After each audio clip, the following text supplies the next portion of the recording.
ಕಳೆದ 10 ದಿನಗಳಿಂದ ಬಂಗಾರ ಹಾಗೂ ಬೆಳ್ಳಿ ದರಗಳು ಕೈಗೆಟುಕಲಾರದಂತೆ ತೀವ್ರವಾದ ಏರಿಕೆಯನ್ನ ಕಾಣ್ತಾ ಇತ್ತು. ಆದರೆ ನಿನ್ನೆಗೆ ಹೋಲಿಸಿದ್ರೆ ಇವತ್ತು ಮಾರುಕಟ್ಟೆಯಲ್ಲಿ ಬಂಗಾರ ಹಾಗೂ ಬೆಳ್ಳಿ ಇವೆರಡು ಲೋಹಗಳ ದರ ತೀವ್ರ ಕುಸಿದಿದೆ. ಆದ್ರೂ ಈ ಅಸೆಟ್ಗಳ ಬೆಲೆಗಳು ತೀವ್ರ ಗತಿಯಲ್ಲಿ ಏರಿಳಿತ ಮುಂದುವರಿಸಬಹುದು ಅಂತಲೇ ಭಾವಿಸಲಾಗ್ತಾ ಇದೆ. ಒಂದ್ ಕಡೆ ಈಗಾಗಲೇ ಚಿನ್ನ ಬೆಳ್ಳಿ ಮೇಲೆ ಹೂಡಿಕೆ ಮಾಡೋರ ಮುಖದ ಮೇಲೆ ಆನಂದ ತುಂಬಿದ್ರೆ, ತಜ್ಞರು ಪ್ರಸ್ತುತ ಇವುಗಳ ಮೇಲೆ ಹೂಡಿಕೆ ಮಾಡಬಯಸೋರು ವಿಚಾರಿಸಿ ಮುಂದುವರಿಯಲು ಸಲಹೆ ನೀಡುತ್ತಿದ್ದಾರೆ. ಚಿನ್ನಕ್ಕೆ ಭಾರತದಂತಹ ದೇಶದಲ್ಲಿ ಬೇಡಿಕೆ ಇದ್ದೇ ಇರುತ್ತೆ. ಇಲ್ಲಿ ಚಿನ್ನವನ್ನ ಸಮೃದ್ಧಿ ಹಾಗೂ ಸಂಪತ್ತಿನ ಪ್ರತೀಕವೆಂದೇ ಭಾವಿಸಲಾಗಿದೆ. ಹಾಗಾಗಿ ಹಬ್ಬ ಹರಿದಿನ, ಮದುವೆ ಮತ್ತಿತರ ಶುಭ ಕಾರ್ಯಕ್ರಮಗಳಲ್ಲಿ ಚಿನ್ನದ ಅಂಗಡಿಗಳು ಗ್ರಾಹಕರಿಂದ ತುಂಬಿ ತುಳುತ್ತವೆ. ಚಿನ್ನವನ್ನ ಬಿಸ್ಕೆಟ್, ಗಟ್ಟಿ, ಬಂಗಾರ ಇಲ್ಲವೇ ಆಭರಣಗಳ ರೂಪದಲ್ಲಿ ಸಾಮಾನ್ಯವಾಗಿ ಕೊಳ್ಳಲಾಗುತ್ತೆ. ಚಿನ್ನವನ್ನ ಸಾಮಾನ್ಯವಾಗಿ ಪ್ರತಿಯೊಬ್ಬರೂ ಕೊಳ್ಳಲು ಬಯಸ್ತಾರೆ. ಕಾರಣ ಆರ್ಥಿಕವಾಗಿ ತಲೆದೋರುವ ಕಷ್ಟದ ಸಂದರ್ಭಗಳಲ್ಲಿ ಚಿನ್ನವು ಆಪದ್ಬಾಂಧವನಂತೆ ಸಹಾಯಕ್ಕೆ ಬರುತ್ತೆ. ಇನ್ನು ಬೆಳ್ಳಿ ಚಿನ್ನದಷ್ಟು ಅಪರೂಪ ಅಲ್ಲದೆ ಹೋದ್ರೂ ತನ್ನದೇ ಆದ ವಿಶೇಷತೆ ಹೊಂದಿದೆ ಹಾಗೂ ಚಿನ್ನದಂತೆಯೇ ಖರೀದಿಸಲ್ಪಡುವ ಮತ್ತೊಂದು ಆಕರ್ಷಕ ಲೋಹವಾಗಿದೆ. ವಿಪರ್ಯಾಸ ಅಂದ್ರೆ ಕಳೆದ ಕೆಲ ದಿನಗಳಲ್ಲಿ ಬೆಳ್ಳಿ ಬೆಲೆ ಕೂಡ ಗಗನಕ್ಕೆ ಮುಟ್ಟಿದೆ. ಕೇವಲ ಆಭರಣಗಳು ಮಾತ್ರವಲ್ಲ, ವೈಜ್ಞಾನಿಕವಾಗಿಯೂ ಮಹತ್ವ ಹೊಂದಿದೆ ಬೆಳ್ಳಿ. ಬೆಳ್ಳಿಯನ್ನ ಇವಿ ವೆಹಿಕಲ್ಸ್ನ ಬ್ಯಾಟರಿಗಳಲ್ಲಿ ಯೂಸ್ ಮಾಡ್ತಾರೆ. ಜೊತೆಗೆ ಮೊಬೈಲ್ ಫೋನ್ಗಳಲ್ಲೂ ಕೂಡ ಯೂಸ್ ಮಾಡಲಾಗ್ತಾ ಇದೆ. ಈ ಕಾರಣದಿಂದ ಬೆಳ್ಳಿ ಬೆಲೆ ಗಗನಕ್ಕೆ ಏರ್ತಾ ಇದೆ. ಆದ್ರೆ ನೀವು ಚಿನ್ನವನ್ನ ಅಥವಾ ಬೆಳ್ಳಿಯನ್ನ ಖರೀದಿಸೋಕೆ ಮುಂದಾಗಿದ್ರೆ ಈ 5 ವಿಷಯಗಳನ್ನ ನೆನಪಿಟ್ಟುಕೊಳ್ಳಿ. ಭಾರತದಲ್ಲಿ ಇದೀಗ ಕಳೆದ 2-3 ದಿನಗಳಿಂದ ಚಿನ್ನ ಮತ್ತು ಬೆಳ್ಳಿ ಬೆಲೆಯಲ್ಲಿ ಭಾರೀ ಕುಸಿತ ಕಂಡುಬಂದಿದೆ. ಹೀಗಾಗಿ ಜನರು ಹೆಚ್ಚಾಗಿ ಖರೀದಿಗೆ ಮುಂದಾಗಿದ್ದಾರೆ.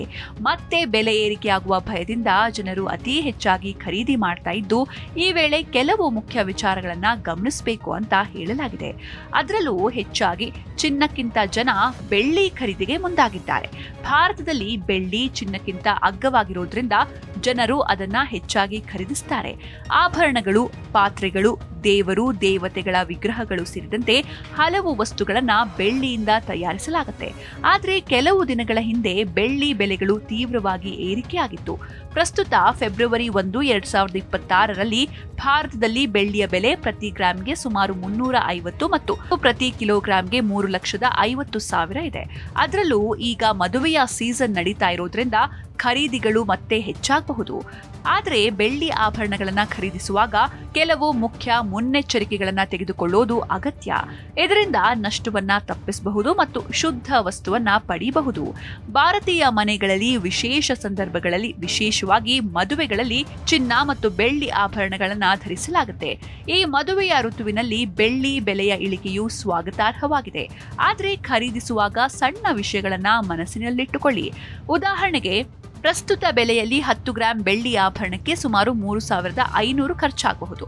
ಆದರೆ ಮೇಕಿಂಗ್ ಚಾರ್ಜ್ ಮತ್ತು GST ಸೇರಿದ್ರೆ ಹೆಚ್ಚಾಗಬಹುದು. ಬೆಳ್ಳಿ ಖರೀದಿಸುವಾಗ ಗಮನಿಸಬೇಕಾದ ಅಂಶಗಳನ್ನ ತಿಳಿದುಕೊಳ್ಳಿ. ಮೊದಲನೇದಾಗಿ ಹಾಲ್ ಮಾರ್ಕ್ ಪರಿಶೀಲನೆ.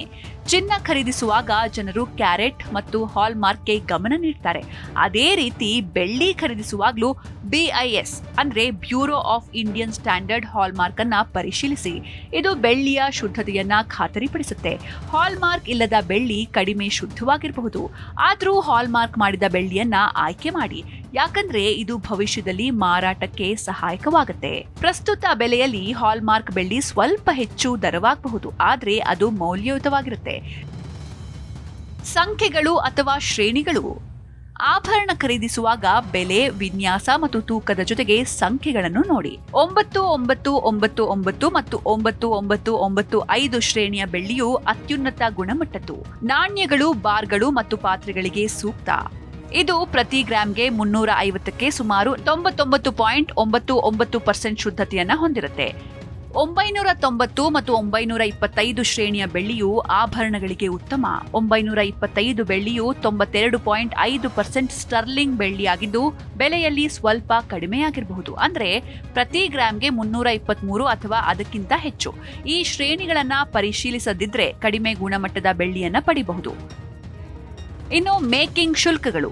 ಚಿನ್ನ ಅಥವಾ ಬೆಳ್ಳಿ ಆಭರಣಗಳಲ್ಲಿ ಮೇಕಿಂಗ್ ಚಾರ್ಜ್ ಅನ್ವಯಿಸುತ್ತೆ. ಬೆಳ್ಳಿ ಆಭರಣಕ್ಕೆ ಮೇಕಿಂಗ್ ಚಾರ್ಜ್ ಸಾಮಾನ್ಯವಾಗಿ 10ರಿಂದ 20% ಇರಬಹುದು. ಉದಾಹರಣೆಗೆ 3,500 ಮೌಲ್ಯದ 10 ಗ್ರಾಂ ಬೆಳ್ಳಿಗೆ 350ರಿಂದ 700 ರೂಪಾಯಿ ಮೇಕಿಂಗ್ ಚಾರ್ಜ್ ಸೇರಬಹುದು. ಹೆಚ್ಚು ಹಣ ಕಳೆದುಕೊಳ್ಳದಿರಲು ವಿವಿಧ ಅಂಗಡಿಗಳಲ್ಲಿ ವಿಚಾರಿಸಿ. ಒಂದು ಅಂಗಡಿಯಲ್ಲಿ ಮೇಕಿಂಗ್ ಚಾರ್ಜ್ ಹೆಚ್ಚಿದ್ರೆ ಮತ್ತೊಂದರಲ್ಲಿ ಕಡಿಮೆ ಇರಬಹುದು. ಇದರಿಂದ ನಿಖರ ಅಂದಾಜು ಪಡೆಯಬಹುದು. ಜರ್ಮನ್ ಬೆಳ್ಳಿ ಮೋಸದಿಂದ ದೂರವಿರಿ. ಇತ್ತೀಚಿನ ದಿನಗಳಲ್ಲಿ ಜರ್ಮನ್ ಬೆಳ್ಳಿ ಜನಪ್ರಿಯವಾಗಿದೆ, ಆದರೆ ಅದು ನಿಜವಾದ ಬೆಳ್ಳಿ ಅಲ್ಲ. ಜರ್ಮನ್ ಬೆಳ್ಳಿಯು ಹಿತ್ತಾಳೆ ಅಥವಾ ತಾಮ್ರದ ಮೇಲೆ ಬೆಳ್ಳಿ ಹೊದಿಕೆ ಮಾಡಿದ್ದು ಸ್ಟರ್ಲಿಂಗ್ ಬೆಳ್ಳಿಗಿಂತ ಕಡಿಮೆ ಮೌಲ್ಯಯುತ. ಸ್ಟರ್ಲಿಂಗ್ ಬೆಳ್ಳಿಯು ಶುದ್ಧ ಬೆಳ್ಳಿಯನ್ನ ಇತರ ಮಿಶ್ರ ಲೋಹಗಳೊಂದಿಗೆ ಬೆರೆಸಿದ್ದು ಜರ್ಮನ್ ಬೆಳ್ಳಿಯನ್ನ ಖರೀದಿಸಿದರೆ ನಂತರ ಮಾರಾಟದಲ್ಲಿ ನಷ್ಟವಾಗಬಹುದು. ಯಾವಾಗಲೂ ಶುದ್ಧ ಬೆಳ್ಳಿಯನ್ನ ಆಯ್ಕೆ ಮಾಡಿ. ಸರಿಯಾದ ಬಿಲ್ ಪಡೆಯಿರಿ. ಕೆಲವು ವ್ಯಾಪಾರಿಗಳು ಒರಟು ಬಿಲ್ ನೀಡಿ ಬೆಲೆ ಕಡಿಮೆ ಮಾಡ್ತಾರೆ, ಆದರೆ ಸರಿಯಾದ ಬಿಲ್ ಪಡೆಯಿರಿ. ಬಿಲ್ನಲ್ಲಿ ಬೆಲೆ, ತೂಕ, ಶುದ್ಧತೆ, GST ವಿವರಗಳು ಇರಲಿ. ಇದು ಭವಿಷ್ಯದಲ್ಲಿ ಮಾರಾಟ ಅಥವಾ ವಿನಿಮಯಕ್ಕೆ ಸಹಾಯಕ. ಉದಾಹರಣೆಗೆ 35,000 ಮೌಲ್ಯದ 100 ಗ್ರಾಂ ಬೆಳ್ಳಿಗೆ ಸರಿಯಾದ ಬಿಲ್ ಇಲ್ಲದಿದ್ರೆ ಸಮಸ್ಯೆ ಆಗಬಹುದು. ಬೆಳ್ಳಿ ಖರೀದಿಯು ಹೂಡಿಕೆಯೂ ಆಗಿರೋದ್ರಿಂದ ಪ್ರಸ್ತುತ ಬೆಲೆಗಳನ್ನು ಪರಿಶೀಲಿಸಿ.